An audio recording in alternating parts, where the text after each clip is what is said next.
ngayon ay very interesting. Okay? Pinabagatan siyang Change to Win. Change to Win. Pagbabago para sa iyong ikakapanalo. You want that?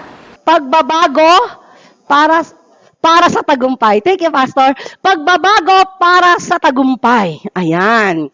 Okay, gusto ko muna i-establish first and foremost that you are a winner. Do you believe that you are a winner? Do you believe that you are a winner? Are you convinced that you are a winner? Scientifically speaking, medyo may background po ako sa science, napag-aralan ko na ang napagkapala nagme-make love si mommy at si daddy pala ay nagre-release ng millions of sperm cell. At yan ay tumatakbo papunta kay mommy. At meron dong isang nag-aantay na beautiful egg cell. And you know what? Yan, along the way, ang daming namamatay dyan. Ang daming namamatay along the way na nagkakarerahan sila papunta dun sa egg cell. Pero may isa na nagtagumpay. Akalain mo, may isa na nakaabot. May isa na nabuhay. Tanong nyo ko kung sino yon. Sino yon, Sister Mercy? Tayo yon, di ba? Sabihin mo sa katabi mo, congratulations! Sabihin mo sa kanya, you're a winner! The Word of God says that we are victorious in Christ Jesus. Amen? Jesus Christ has overcome death. And when God shouted, it's finished, it is a shout of victory. It means that it is finished. He has won the victory, and through Christ, we are also victorious. Amen? Maaaring maraming pagkakataon sa buhay natin na tayo nakaranas ng kabiguan. But mind you, lahat ng yon ay pinagdaanan lang natin, at maaaring along the way, meron pa rin tayong mga kabiguan na mararanasan, pero yon ay parte lamang. Yon ay pinagdadaanan lamang tungo sa katagumpayan ng iyong buhay. Kaya ngiti na. Sabi mo sa katabi mo, ngiti na. Come on, encourage that. Sabi mo, ngiti na. Ngumingiti na ba? Ngumingiti na ba? Sabihin mo, nako, it's gonna be a great day. Today is gonna be a great time. We will hear from the Lord. Diba? Because the word of the Lord is alive and active. It really changes our lives. Do you believe? Naniniwala ba tayo na talagang buhay ang salita ng Diyos at nagbabago, patuloy na nagbabago ng ating buhay? Amen. Let's go to our key verse. Our key verse this afternoon can be found. Dalawa po ang ating key verses. Ang una po ay matatagpuan sa Joshua chapter 3 verse 5. Sabi po ng book of Joshua, Joshua told the people, consecrate yourself, for tomorrow the Lord will do amazing things among you. Diba? Ang sabi doon, consecrate yourself. What do we mean when we say the word consecrate? May best in English ba dito? Meron ba dito, Pastor? Pag sinabi natin consecrate, anong ibig sabihin niyan, Pastor? Set apart. May paglalagyan ka. May kakaiba kang paglalagyan. May kakaiba kang gagawin.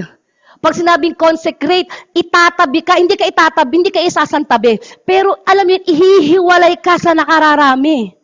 You are not among the ordinary ones. You are not among with the many nga eh. Diba? You are consecrated. Ang sabi dito, consecrate yourself for tomorrow. The Lord will do amazing things among you. Pag sinabi natin amazing things, it's something that mapapawaw ka, di ba? Sino dito yung nakapanood na ng mga amazing stories? Sino dito yung nakapanood na ng yung mga contest? Yung mga Americans Got Talent na yan. Di ba may mga contest sa TV, sa internet. Ako minsan nanood ako nun sa YouTube eh. Napanganga talaga ako. Ang galing talaga. Nung nakita ko, nagtatatumbling siya. Ay, alam yung katawan niya, para talagang nababali. Nag-iikot-ikot siya, parang may bilog na gano'n na circus, nag-iikot siya. Sabi ko, wow, amazing. But I believe, ang sinasabi dito ni Joshua, sabi niya, tomorrow, God will do amazing things in your life. Iniisip ko kung ako napapawaw sa mga ordinaryong amazing things, how much more pag si Lord ang gumawa ng amazing things in your life. Mga kapatid, nai-imagine mo ba kung ano yun? Nai-imagine mo ba kung ano yung kayang gawin ni Lord na amazing things in your life? I believe with all my heart, it's beyond our comprehension. It's beyond our imagination. Because God is God.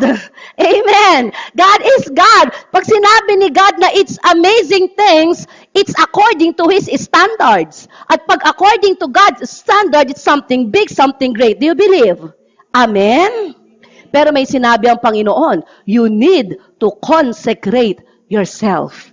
Before we go to our points, I'd like to establish that God has made us all for a purpose, that you are destined for greatness, that you are a winner. Mga kapatid, ang sabi ng Bible, for I know the plans I have for you, declares the Lord, plans to prosper you and not to harm you, but plans to give you a hope and a future. At sino po ang nangako nito? Ang ating Panginoon. And once God has said, it's done. Amen? Kaya kung alam mo lang, ito lagi nyo itong naririnig sa akin, kung alam mo lang kung sino ka na aayon sa plano ng Diyos, you will never give up. Kung alam mo lang kung ano ang kahihinat na ng buhay mo, kung nafo-foresee mo lang kung ano yung amazing things na gagawin ni Lord sa buhay mo, hindi ka nga titigil. Magpapatuloy at magpapatuloy ka. Kahit anong hadlang sa buhay mo, kahit ano pa mang problema ang sagupain mo, malalagpasan mo. Kasi pag tinignan mo palang, grabe, ako magiging prosperous. Ako iingatan ng Panginoon. Ako bibigyan ni Lord ng hope and a future. And when God says it's a hope and a future, it comes from Him. Kaya nga iniisip ko, sino ka pag natupad ang Diyos ng plano sa'yo? Ha? Sino si Ivan? Pag natupad ng Diyos ang plano ni Lord kay Ivan, nai-imagine nyo ba? Kung magiging sino si Ivan? Nai-imagine nyo ba kung sino si Barbie kapag ka natupad ang plano ng Diyos kay Barbie? Nai-imagine nyo ba? Anong sabi? Amazing things has come. Amazing things will come into your life. But we have to consecrate ourselves. You have to consecrate yourselves. As a church, we have to consecrate ourselves. We have to set limits. Alam mo, meron kang special purpose. Naka-brand ka for God's use only. Amen. May brand ka na. I am for God's use only. Hindi ako papatol sa takbo ng mundong ito. Hindi ko papatulan kung ano man ang pain ng demonyo sa akin because I am for God's use only. I will experience that amazing plans of God in my life because I will consecrate myself for the glory of God. Amen? Another verse from 1 Corinthians chapter 9, from verses 24 to 25. Ang sabi dito, do you not know that in a race all runners run, but only one gets the prize? Run in such a way as to get the prize. Everyone who competes in the game goes into strict training. They do it to get a crown that will not last, but we do it to get a crown that will last forever. Verse 26, therefore, I do not run like a man running aimlessly. I do not fight like a man beating the air. No, I beat my body and make it a slave so that after I have preached the word, I myself will not be disqualified for the prize. Mga kapatid, ang buhay takbuhin. Ang buhay natin, we are running the race. Alam nyo ba na marami sa mga panahon natin, katulad din natin, they are running the race, they're going into the strict training, lahat gagawin nila, makakuha lang ng medal. Naalala ko, talagang nagsusumikap ka all the school year, talagang gusto mo makakuha ng award. Pero after that year, hinahanap pa sana ba yung ribbon ko, sana ba yung award ko? Wala na. Naku, basura na. Ay naku, hindi ko alam kung saan na napapunta. Because those rewards are just temporary. Pero tayo mga kapatid, we are running a race. And our race that we are running, ito yung may prize that will last forever. Kasi meron po kasi mga reward na temporary. At meron din naman na mga reward na eternal. What we are after is not the temporary ones, but the eternal ones. Amen? Ang sabi ng Word of God, ang sabi dito, I will fight, I do not fight like a man beating the air. Ang sabi dito, no, I beat my body and make it a slave. Nasabi niyo na ba yan sa sarili ninyo? Kahit anong mangyari, uutusan ko ang sarili ko na umayos. Uutusan ko ang sarili ko na umayos ng buhay. Na aayusin ko ang buhay ng naaayon sa kaluwalhatian ng Diyos. Kahit ayaw ng katawan ko, uutusan ko ang katawan ko. Kaya ang sabi ng Bible, oh, rejoice, oh my soul. Di ba? Praise the Lord, oh my soul. Kapag ka ang katawan mo tinatamad magpuri sa Panginoon, beat your body and make it a slave. When you wake up in the morning, when your body doesn't feel like praying, beat your body and make it a slave. Mga kapatid, may utak tayo. Binigyan tayo ni Lord ng utak to decide what is right and what is wrong. Hindi dahil gusto ng katawan mo, yan ang masusunod. Amen? Amen? Hindi po ako galit. Pasensya na, hindi po ako galit. Pero may mga pagkakataon na nasusunod ang katawan, hindi dapat eh. Di ba? Dapat ang nasusunod kung ano ang tama. That's why if it takes for us to beat our body, why not? And make it a slave. Di ba? So that after which, napagtagumpayan natin, we ourselves, we are not qualified for the prize. We have one mission. Meron po tayo mga kapatid, isang mission, that is to win and make disciples of this nation. And in our every actions, sa lahat ng desisyon na gagawin natin, kailangan nakafocus tayo dun sa ultimate mission na binibigay sa atin ng Panginoon. Ang sabi ng Hebrews chapter 12 verse 11, no discipline seems pleasant at the time, but painful. Later on, however, it produces a harvest of righteousness and peace for those who has been trained by it. Alam niyo po, talaga naman, ang pagdidisiplina, ito ay hindi biro. Lahat naman po siguro tayo ay nakaranas ng pagdidisiplina ng ating mga magulang. Tama po ba? Minsan siguro ng ating mga teachers. Siguro minsan ng ating mga cell leaders. But what is our reaction kapag nakakatanggap tayo ng disiplina? Ha? Tayo ba yung tipong nagagalit ka na? Bakit ba? Bakit ba ako dinidisiplina ng ganyan? O ikaw yung thankful? Remember, ang sabi ng Bible, it's not pleasant at the time. Once you are undergoing a strict training or under discipline, talaga namang hindi ito pleasant at the time. But, of course, it's painful, but later on, it produces a harvest of righteousness. I know, and I believe, mga kapatid, after na tayo ay madisiplina, after na tayo ay mag-undergo ng process na kailangan tayong baguhin ni Lord, after that, we are a better person. Tama po ba? Di ba masakit yan? Pero after that, wow, matino. Di ba? Matino tayo sa pag-iisip. Naalala ko, alam niyo po, 4 po ang aking mga anak. Ang panganay ko po si Nathaniel, si Gideon, si Francesca, and si David. Kami po ni Pastor, napalo po namin yan. Actually, ako hindi. Ang napalo ko lang po si Nathaniel. Pero si Pastor po talaga nagdi-discipline. Napalo niya po yung mga anak ko. And then nakita ko naman na tuwing pinapalo sila, naiintindihan nila, at nadidisiplina sila, at nababago sila. And then afterwards, sila Gideon, sila Francesca, unti-unti nawawala na yung palo. Pero meron akong isang anak, si David. Yan, ito ba si David? Yan, so nagagamit ko siyang illustration kanina pa. Alam niyo po si David, napakabait na bata. Actually, as far as my memory is concerned, never pa po niyan akong sinagot. As far as my memory is concerned, lahat ng inutos ko sa kanya, sinusunod niya. As far as my memory is concerned, napakabait talagang bata ni David. Pero I remember, nung bata pa po si David, ay, grabe. Yan po yung gumugulong. Yung pag may gusto siya, iikot siya. Lahat gagawin niya para makuha niya lang yung gusto niya. Ganong klaseng bata si David nung bata pa siya. Sabi ko, ano ba nangyayari sa bata na to? Bakit ganito? Kapag ka may gusto siya, gusto niya makuha talaga. And there was this one time, naalis kami ng papa niya. Sabi namin, dyan lang kayo, may iwan lang kayo dyan. Ang ginawa, alam niyo po yung dati namin tirahan, yung kalye namin pababa, medyo pababa siya. Gumugulong doon, sa kalye, literally, sa kalye. Gumugulong talaga siya. Sabi ko, anong nangyayari sa bata na to? Parang tumitigas ang ulo, di ba? Ginawa ni pastor, one discipline na ginawa niya, kinuha yung paa.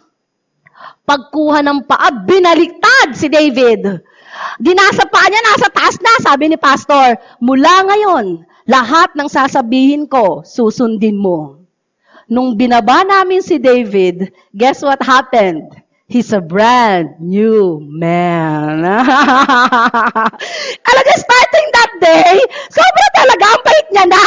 Siguro naisip niya, pambira, talaga wala akong magagawa, nakabitin ako. Ayoko na ma-experience yon. And kanina, nung kumakain siya, tinatanong ko siya, David, natatandaan mo ba yung kinuhento ko? Yung binaliktad ka ni Papa, sabi niya, opo. Di ba, it's stick into his mind.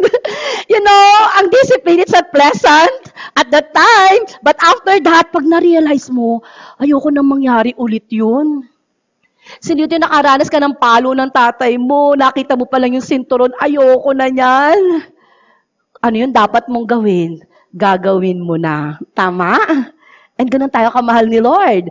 Gusto niya, disiplinahin niya tayo para tayong lahat ay magtino. So how to win? We will go to our points. Since ang ating pinag-uusapan is change to win, ngayon pupunta tayo, how are we going to win? But I want you to know that you are already a winner. Say it with your neighbor, you are a winner. Come on, with conviction, you are a winner. Okay, paano natin ma-experience tong winning moment natin na to?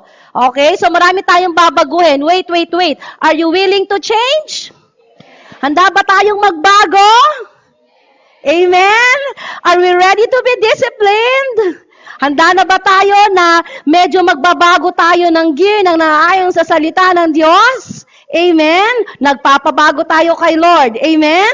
So we will listen now to the Word of God. How are we going to win? I'll give you, I think it's 7 points. So konti lang to, okay? Number 1, how are we going to experience that winning moment in our life? You have to begin with small things. Okay? You have to begin with small things. Yes. Alam nyo, ang mga nag-gold sa Olympic, hindi naman yan nagsimula ng ganun kaagad kagaling. Tama ba? Yung mga nagsisimula ng mga track and field, tumatakbo lang muna yan dyan sa tabi-tabi Actually, bago yan makarating ng Olympic, magbabarangay muna yan Pag na-discover yan sa school, sasali yan sa school. Kapag ka na-discover yan, sasali yan sa national team. Ang daming pagdadaanan yan di ba? But it starts from small things, small beginning. You want success in your life? Start from small things. Kung ano ang meron ka ngayon, listen.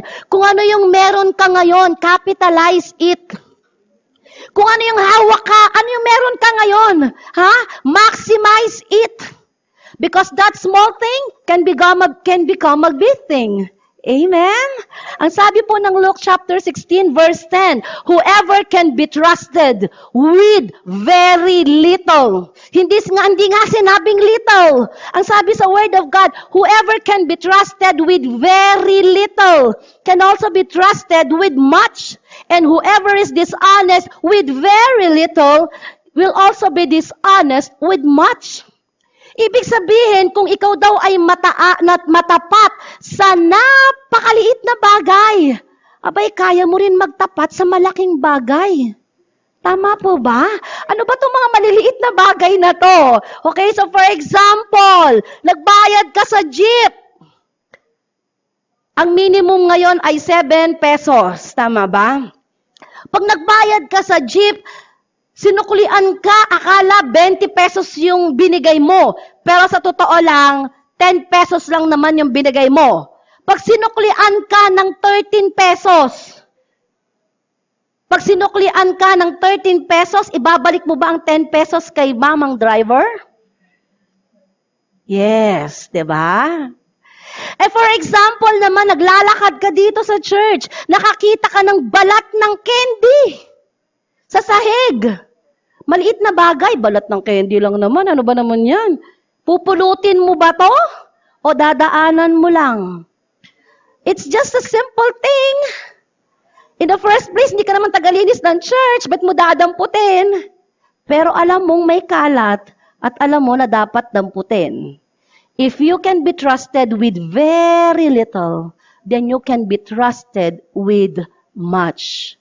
Prayer, devotion, those are just little things, but you have to be trusted with you must be trusted. You can be trusted dapat with the very little things. So wag nating iismulin yung mga maliliit na bagay. Yung mga maliliit na panimula ng buhay mo, wag mo yang iisnabin. Ito tandaan natin ha.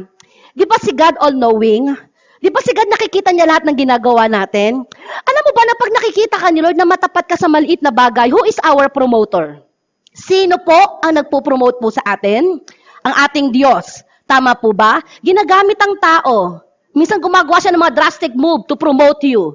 Kasi nakita niya yung faithfulness mo sa napakaliit na bagay. And alam niyo ba, pag nakita ni Lord ang faithfulness mo sa maliit na bagay, I can guarantee you 100% you will be trusted with much.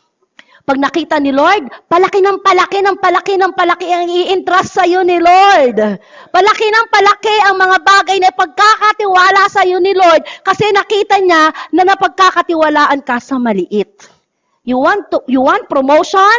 Ano ba ang sa corporate ba ang pinakamataas na position? You want to reach that? Abay, nasa ano ka pa lang, pagiging secretary ka pa lang, ipagtapatan mo na, magtapat ka na ng seryoso. Kahit wala yung boss mo, mag-ayos ka ng trabaho. Kasi nakikita ni Lord ang bawat maliliit na detalye na ginagawa mo. Ito yung good news ha. Ito ang maganda. Pag pinromote ka ni Lord, walang makakapigil. Kahit nga boss mo, hindi niya mapipigilan ng promotion mo. Sino ba ang boss ng boss mo? Di ba si Lord din naman? Amen? So pag nakita ni Lord na faithful tayo sa maliliit na bagay, mga maliliit na pagsisinungaling, ha? There's no such thing as white lies or whatever you call it. Lahat ng sinungaling, pagsisinungaling, maliit or malaking bagay. Isino dito yung, nasaan ka na? Andito na ako sa Lagro. Pero sa totoo, nandun ka pa lang sa pangarap. May mga ganyan, di ba? Yung mga maliliit na akala mo, walang kwenta, pero sa totoo lang, nagsisinungaling ka na naman talaga. Di ba? Hindi po kayo pala. Sila po yun. Sila. Okay? So tayo, magiging mapagkakatiwalaan tayo magmula sa maliliit na bagay. Amen? Amen. Okay, so number 2, we have to clean our environment.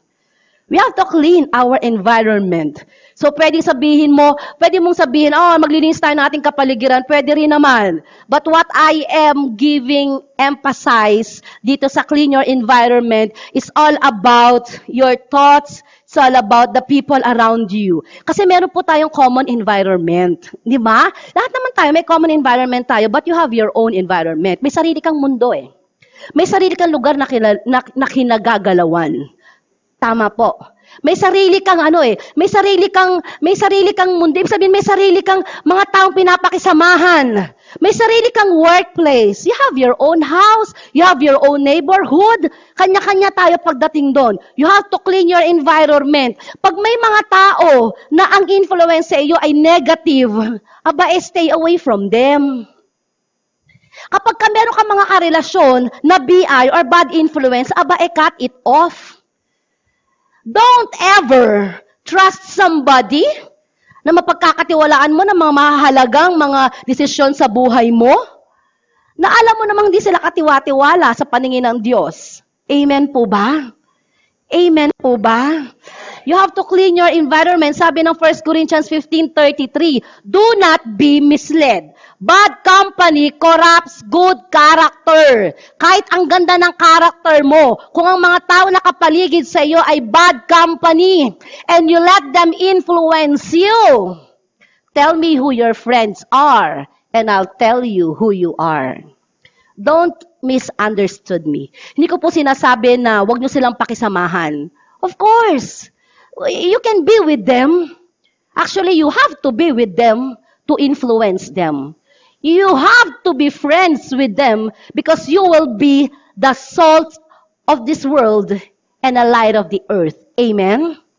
Dapat, alam mo, na ang pakay mo, ikaw ang magiging good influencer sa mga tao na kapaligid sa'yo. Doon sa mga hindi pa nakakakilala sa Panginoon, dapat ang buhay mo ay mag-ilaw sa kanila. Dapat ang buhay mo ay maging asin sa sanlibutang ito. Not for them to influence you, not for them to decide for you, but for you to influence them. Clean your environment. Mga kapatid, meron kasi tayong mga old friends, mga old influencers na ang hirap din tanggalin sa buhay. But you have to make a stand. Kung alam mo naman na ang taong yan ay pag napasama ka dyan, ay naiiba ka. Yung pagiging Kristiyano mo ay nawawala ang pagiging Kristiyano mo, ay layuan mo na yan. Ha? Ipag-pray mo yan. At pag humarap ka sa kanya, makikita niya na iba kang tao sa kanya. Ha? Amen? Amen? So there are certain relationships that you have to keep. But there are certain relationships that you have to let go in your life. And you have to choose wise. You have to ask God for the wisdom, okay? So number 3 is you have to feed yourself with the Word of God. You have to feed yourselves on a regular basis by the Word of God. Mga kapatid, kasi ang katagumpayan po, meron pong tinatawag na pansamantalang katagumpayan. Pero meron po tayong tinatawag na eternal. Ito yung pangwalang hanggang katagumpayan. And I want to say this right now, straightforward, na ang tunay na katagumpayan ay nagmumula sa Panginoong Diyos. Ang tunay na katagumpayan ay matatagpuan lamang sa ating Panginoong Diyos. Amen? When that success comes from the Lord, wow! Wala.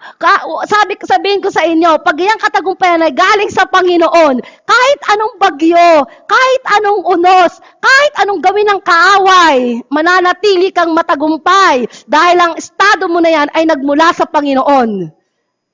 Amen? We have to feed our mind with the Word of God.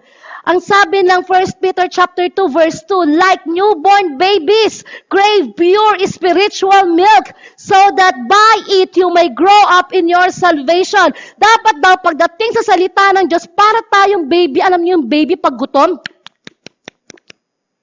Hanap ng hanap yan. Alam mo yan, pag gutom yan. Craving, wanting, hunger. Dapat ganun tayo. Pagdating sa salita ng Diyos, paggising mo pa lang sa umaga, asa ng Bible ko? Asa ng Word of God? Ano ba ang devotion natin ngayon? I want to hear from the Lord. Intentionally crave from the Word of God. Intentionally put hunger in your heart for the Word of God. Kapag ka nararamdaman mo, teka, parang nawawala na ako ng gana sa salita ng Diyos, lumuhod ka na, kapatid. Manalangin ka na. Humingi ka na ng awa sa Diyos. Because every day you have to renew. You have to make sure that you are hunger in the presence of God. Every day you need to make sure na meron kang pangangailangan sa Diyos at kailangan mo ang Diyos sa buhay mo. Amen?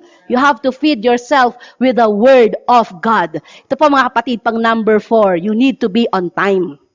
How to win? You have to be on time. Pag sinabing, ang laban natin alas 10, abay kailangan alas 10 nandiyan ka.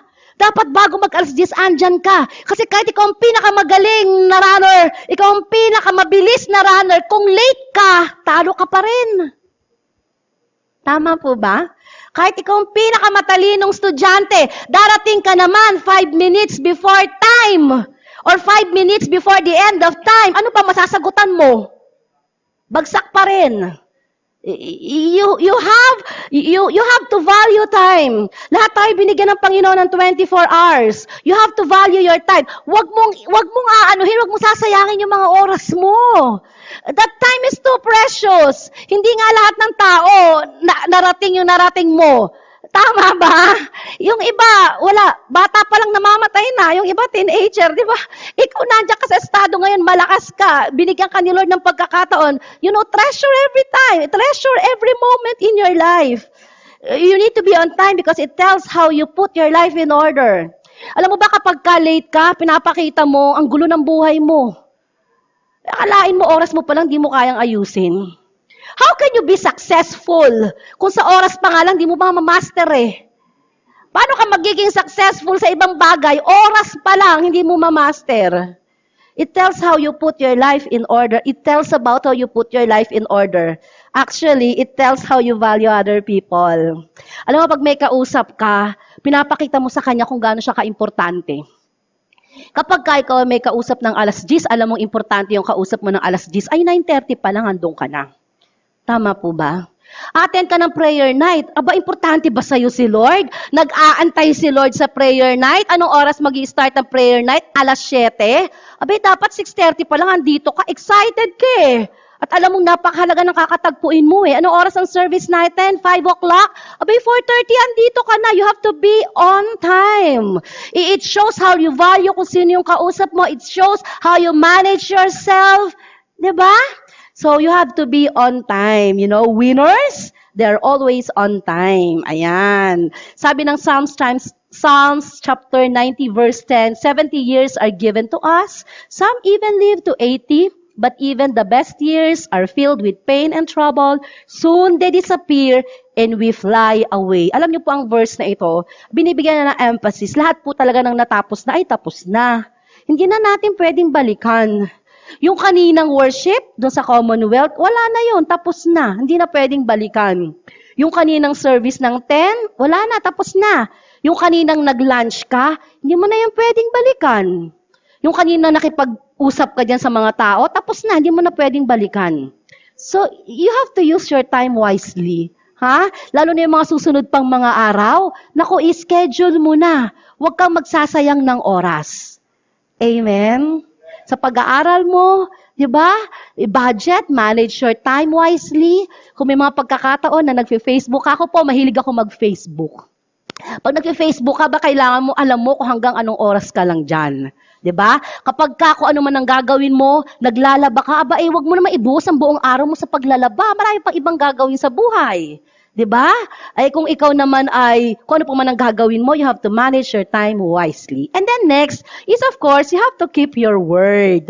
You have to keep your word. Yung mga sinasabi natin, abay kailangan ginagawa yun natin. That's an attitude of a winner. Ha?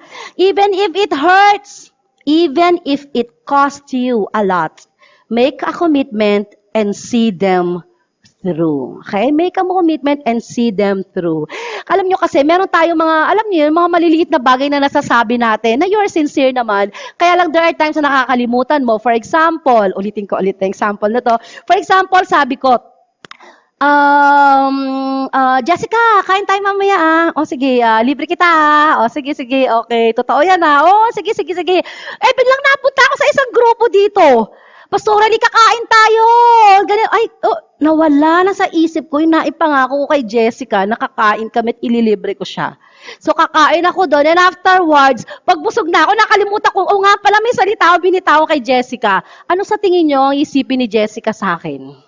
Nakalimutan na ang pangako, 'di ba? So we have to keep our words, 'di ba? Meron nga ako isang friend, businessman siya.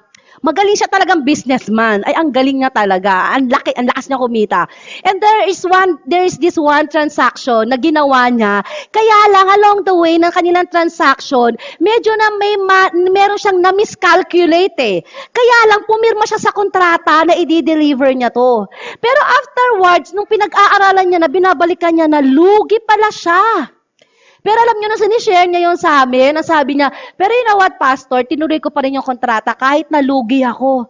Sabi naman namin, talaga? Bakit? May tumatak sa isip ko. Sabi niya kasi, nag-iisang ako lang kasi. At mas mahalaga ako kesa dun sa halaga ng malulugi ko.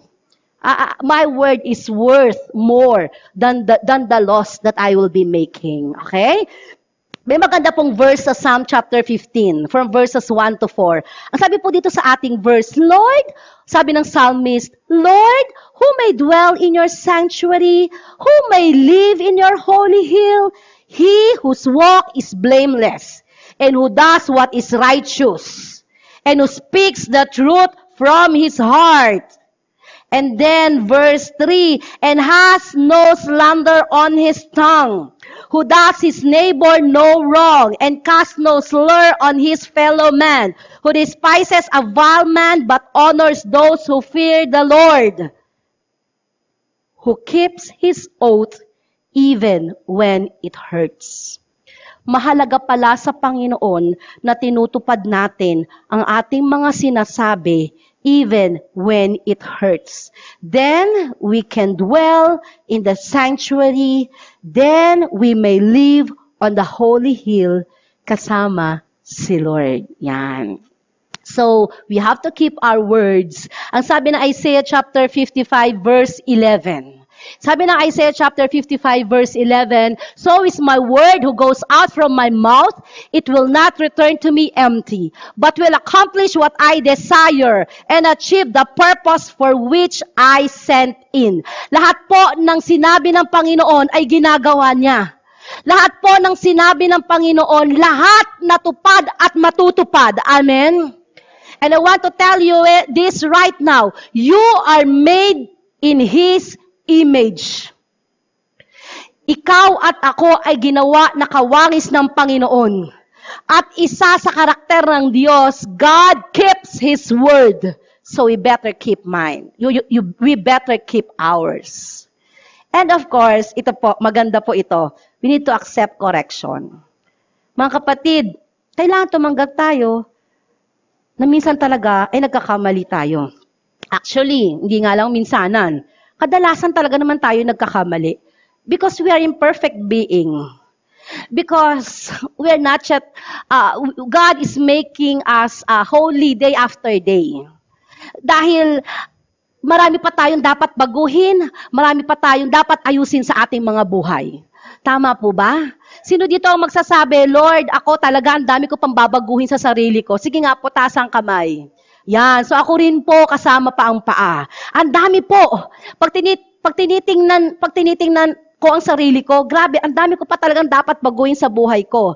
Ang sabi ng Proverbs chapter 3 verses 11 to 12, my son, do not despise the Lord's discipline, and do not resent His rebuke, because the Lord disciplines those He loves. As a father, the son He delights in. Mga kapatid, kung ikaw ay tunay na anak ng Diyos, didisiplinahin ka niya. Magtaka ka kung may ginagawa kang kalokohan at hindi mo nararamdaman ang presensya ng Diyos. Matakot ka kung may ginagawa kang kasalanan at hindi ka dinidisiplina ni Lord. Kasi ang ibig sabihin niya, hindi ka niya tinatratong anak. But once God treat you as His sons and daughters, pag nakikita niyang mali ang ginagawa natin, abay kahit sa ikasasakit mo, didisiplinahin ka niya, matuwid ka lang, kasama ako. Kahit masaktan tayo, tutuwid tayo ng Panginoon. And our attitude should be, we have to accept corrections from the Lord. Sabi po ng Proverbs chapter 15, verses 31 to 32, he who listens to a life-giving rebuke will be at home among the wise. Who wants here to become wise? Lahat po tayo, nais nating maging matalino, maging wise. We need to listen to life-giving rebuke. Pag sinabing rebuke, correction. He who ignores discipline despises himself, but whoever heeds correction gains understanding. Kung ikaw ay kinokorek ng iyong cell leader, kung ikaw ay kinokorek ni pastor, abay kailangan magalak ka. He wants you to become wise. He wants you. Gusto niya na maging maayos ang buhay mo. And then afterwards, alam mo, pag na-correct ka na, you will become a better person. Yung dati ikaw, hindi na ikaw yun. Mas magaling ka na, mas maayos ka na, mas matino ka na. And lastly, ito po yung aking last point.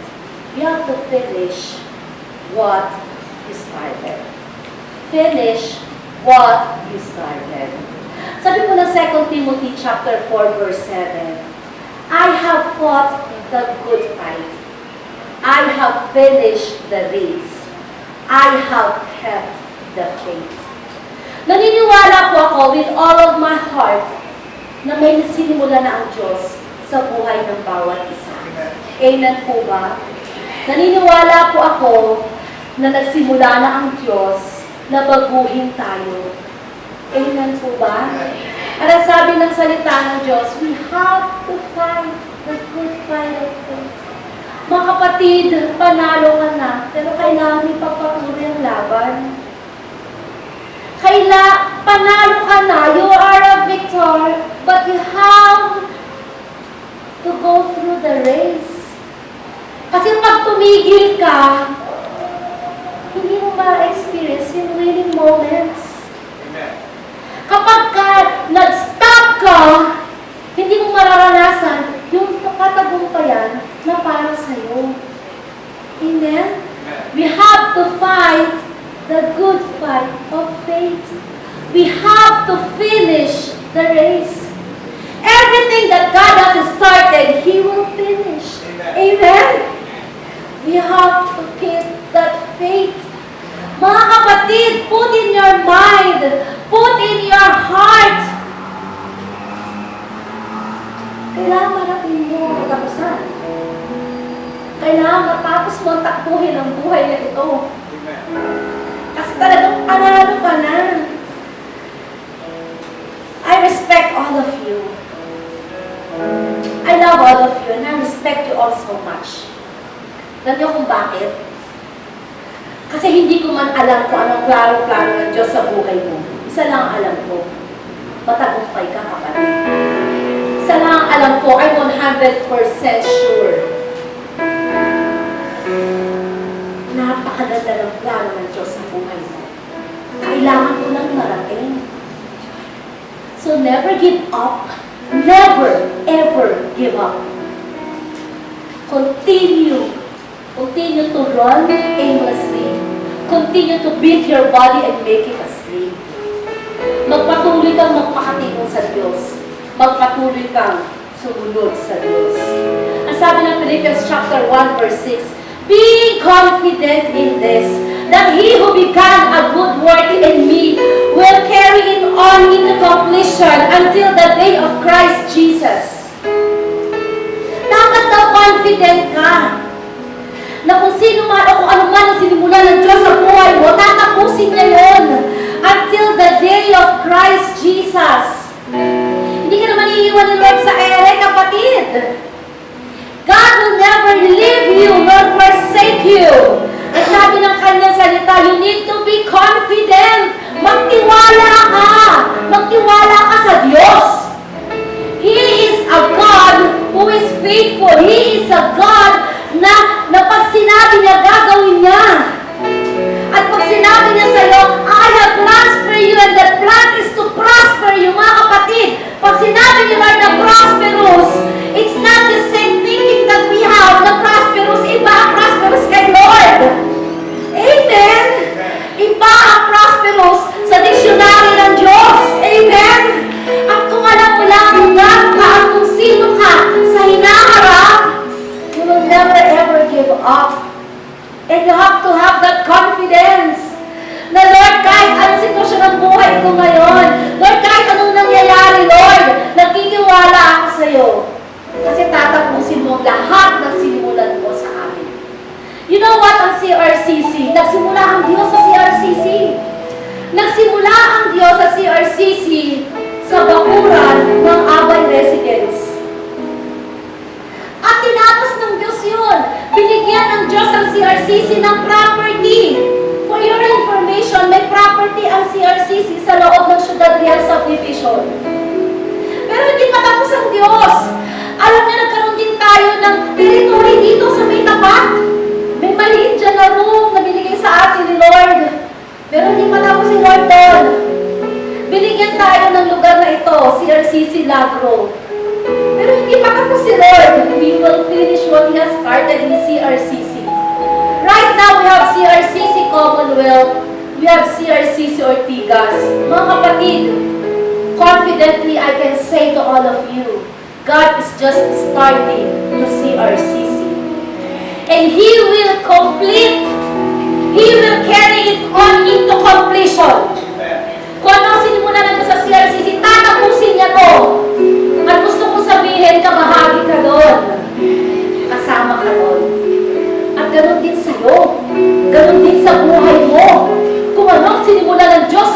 mo, kapatid, tatapusin niya yun. Never give up. Don't give up. And for our last verse, ang sabi ng 1 Thessalonians chapter 5 verse 24, He who calls you is faithful and He will do it. Ang Diyos na tumawag sa iyo at sa akin, siya ang Diyos na tapat. Gagawin na ito. Tatapusin na ito. He is a God whom we serve. He is a God, our great provider. Amen. He is a God who heals all our sicknesses and disease. Amen. He is a God who is able to do amazing things, more than you can ask or imagine. Amen. He is a God who promises, and He fulfills His promise. Amen. He is a God na siya yung Diyos na kailanman ay hindi ka naiiwan. He will never leave you nor forsake you. Magtiwala ka lang. Magtiwala ka lang because we have a faithful God. Amen? Kapatid, magtiwala ka lang because we have a big God. He is the maker of the universe. He is the Alpha and the Omega. He is the beginning and the end. He is the past, the present, and the future. He is our God Almighty. He is everything. He is all in all. Nothing is too difficult for the Lord. He owns everything. Can we not trust Him? He owns everything. Alam mo ba kung anong meron kayo? That's not yours. Even your very life is not yours. It came from the Lord. Everything came from the Lord. Everything is from the Lord. Everything is through the Lord. And everything is for the glory of the Lord. God is faithful. Mga kapatid, bago tayo magtapos, kung naririto ka ngayon, and at some point in your life, you have that doubt. Some point in your life, nahihirapan ka. Some point in your life, you want to give up. Gusto kong sabihin ko sa'yo, never give up. God is a plan for your life. Sobra kapatid. Amazing things. Just consecrate yourself. Set yourself apart from the ways of this world. Consecrate yourself. Set apart from sins. Alam niyo ba, mga kasalanan? Lalayuan natin yan. Amen? Hindi yan galing sa Panginoon. Hindi yan para sa Panginoon. Yung mga masasamang gawin, anything that doesn't give glory to God, say no to that. Start to consecrate yourself. You want to experience an amazing plan of God in your life. Start to consecrate yourself. Start to give yourself fully to the work of the Lord. Start to give your mind, your heart, your body, your soul, and spirit for the Lord. Sabi ng Joshua, tomorrow, God will do amazing things in your life. Amen. And I'm excited to see that.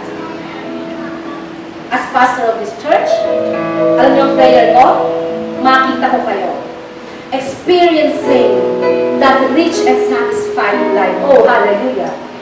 I want to see you on your next level. I want to see you living a successful life. Ako na ang pinakamasayang tao sa mundo pag nakita ko kayo matagumpay sa buhay na nagsisilbi sa Diyos. That's my greatest dream. I want to see you all growing in the Lord. I want to see you all prosperous and successful. I want to see you all winning souls and making disciples. I want to see you all serving the Lord wholeheartedly. And God is faithful. What He has started in your life, He will carry it on into completion until the day of Christ Jesus, our Lord. Shall we all arise?